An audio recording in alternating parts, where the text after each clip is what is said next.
Hello, fourth grade readers.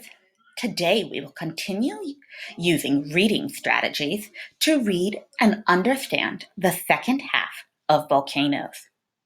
The information in this text will help us better understand and answer our essential question: how do Earth's natural processes impact or affect our lives?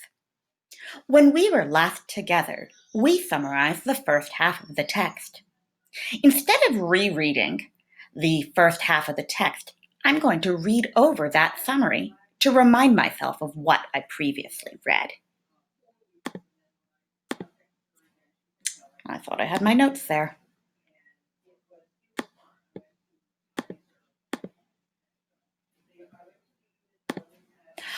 The Earth is made up of many layers.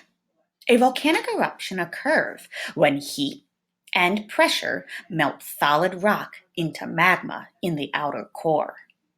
The heat and pressure push up through the cracks in Earth's surface along the tectonic plates.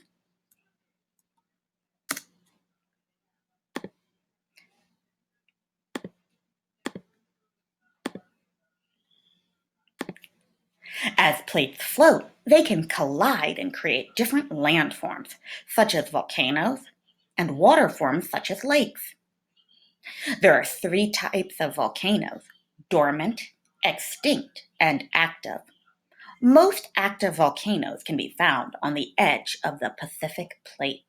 Having a good summary helps me a lot because this way I don't need to reread the entire text. I know that by reading the summary, I'm reading about just the important details, just the important information. Today, we're going to be reading another section of the text, the section titled Famous Eruptions. Before I read, I'm going to preview this section of the text and ask myself a few questions. Then I'll use those questions to help guide my reading. When I preview an informational text, I like to look at the photos, the captions, headings, and details like this. I also look at any sidebars that might be included in the text. Take a moment to preview paragraphs 12, 13, and 14, as well as the sidebar under paragraph 14.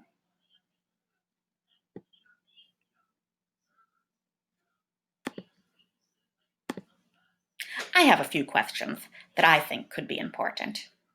The title of this section is Famous Volcanoes, which makes me wonder what makes a volcanic eruption famous. I saw some dates in the text, which makes me wonder how often or how frequently do volcanic eruptions occur? Which makes me wonder, when was the first famous volcanic eruption? And if I'm curious about when the first one was, I'm also curious about when the most recent famous volcanic eruption was. Do they still happen? I'm also interested in how scientists know so much about volcanic eruptions that have occurred in the past, but I'm not sure if that will be answered in this text. I might have to find another book to get the answers to that question. You know what? 3 focus questions is a good amount for a short section of the text. Once I've read the text, I'll use my answers to the focus questions to write a summary. What makes a volcanic eruption famous? When was the first famous volcanic eruption? What recent famous volcanic eruptions have there been? And I'm going to read the first paragraph and see if there are any details that answer any of my 3 focus questions.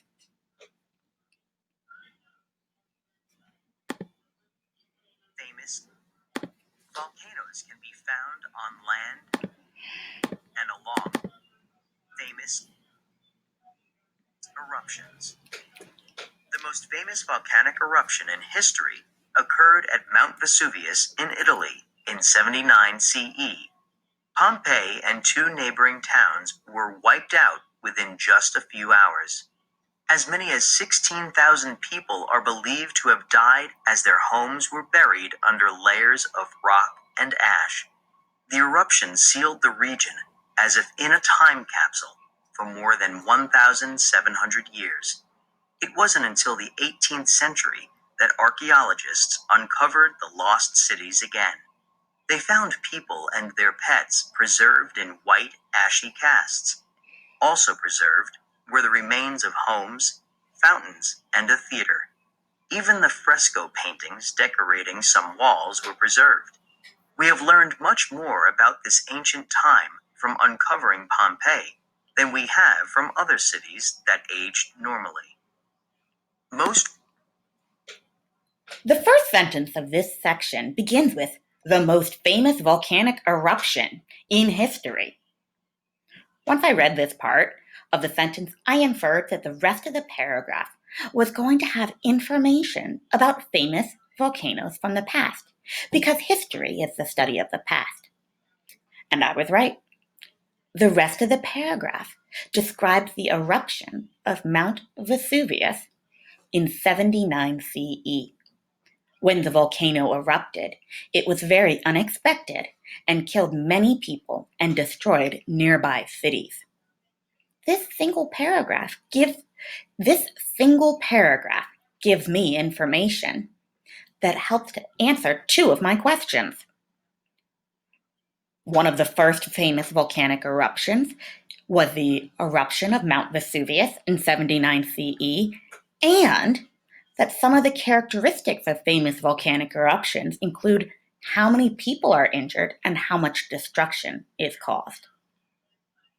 I'm going to write that down in a graphic organizer. I'm now going to read the next paragraph to see if there's more important information. Rocks that erupt from Vesuvius are andesite, a type of volcanic rock that creates explosive eruptions.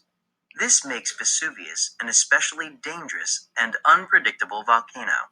According to a geologist at the Field Museum in Chicago, when those kinds of volcanoes erupt, they tend to erupt explosively. The huge explosions create columns of gas, ash, and rock that can rise dozens of kilometers into the atmosphere. This paragraph doesn't exactly answer any of my focus questions, but it does help to explain why the eruption of Mount Vesuvius caused so much damage. Vesuvius was made of andesite rocks, and andesite rocks tend to erupt more explosively than other rocks. This is an interesting fact to me, but not an important one, so I won't include it in my summary. Let's read the next paragraph. The kind of eruption that occurred on Mount Vesuvius is described as Plinian, named for Pliny the Elder, a Roman nobleman who died as a result of the 79 CE volcano eruption. More recently, another Plinian eruption occurred in the Philippines. Mount Pinatubo had not had any major activity for 500 years, but in the spring of 1991, there were minor eruptions and earthquakes. Scientists took these as signs that Mount Pinatubo might erupt, so the government ordered an evacuation of about 66,000 people. Then, on June 15, 1991, Mount Pinatubo did erupt. More than 850 people died. The death toll would have been much higher without the evacuation plan. This paragraph just helped answer my final question. What recent famous volcanic eruptions have occurred? The author notes that in 1991, another Plinian volcano erupted, but it didn't cause as much damage as expected because the government was prepared.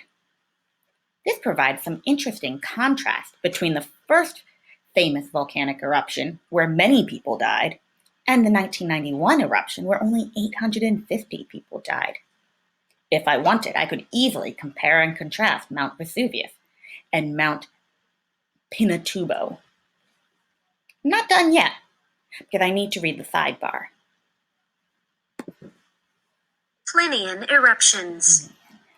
A Plinian eruption takes its name from Pliny the Elder, a Roman nobleman and historian who died during the 79 CE eruption of Mount Vesuvius. His nephew, Pliny the Younger, wrote the only surviving description of the blast. From one of the mountaintops across the bay, Pliny the Younger noticed a cloud of unusual size and appearance. He compared the cloud's shape to that of a pine tree, for it rose to a great height on a sort of trunk and then split off into branches. This cloud was actually a poisonous column of gas mixed with thousands of tons of rock and ash blasting out of the volcano's chamber. Yikes. That sidebar gave me some information about how scientists and historians know so much about the eruptions from the past. As mentioned on the previous page, archaeologists study the remains of cities destroyed by volcanoes, but people in the past who survived volcanic eruptions wrote first-hand accounts about what they saw. I now have the answer to my focus questions. What makes a volcanic eruption famous? The amount of destruction that it causes? How many people die during the eruption? And if the eruption is unexpected? When was the first famous volcanic eruption? The eruption of Mount Vesuvius in 79 CE was one of the first famous eruptions to occur in recorded history. What recent famous volcanic eruptions have there been? In 1991, Mount Pinatubo erupted. Only 850 people died because the government had an evacuation plan. I've taken these details and turned it into a summary of this section of the piece. Remember, a summary should include just the important details. I don't want to bore whoever is reading the summary by retelling the whole text. I want to give just the facts that I think will help them better understand volcanoes.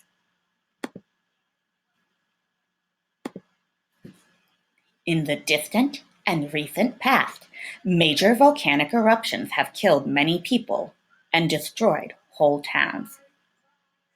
You can see that I didn't name the famous eruptions or provide the reader with the dates when they occurred. The main idea of this section is that there have been many famous volcanic eruptions over time, and they have done a lot of damage. You don't need to know when and where the exact eruptions occurred to understand that there have been many eruptions over the course of history. Your independent work today is to read the final two paragraphs of the text, paragraph 15 and paragraph 16. Follow the same steps I did to develop a summary. First, preview the text and come up with some questions.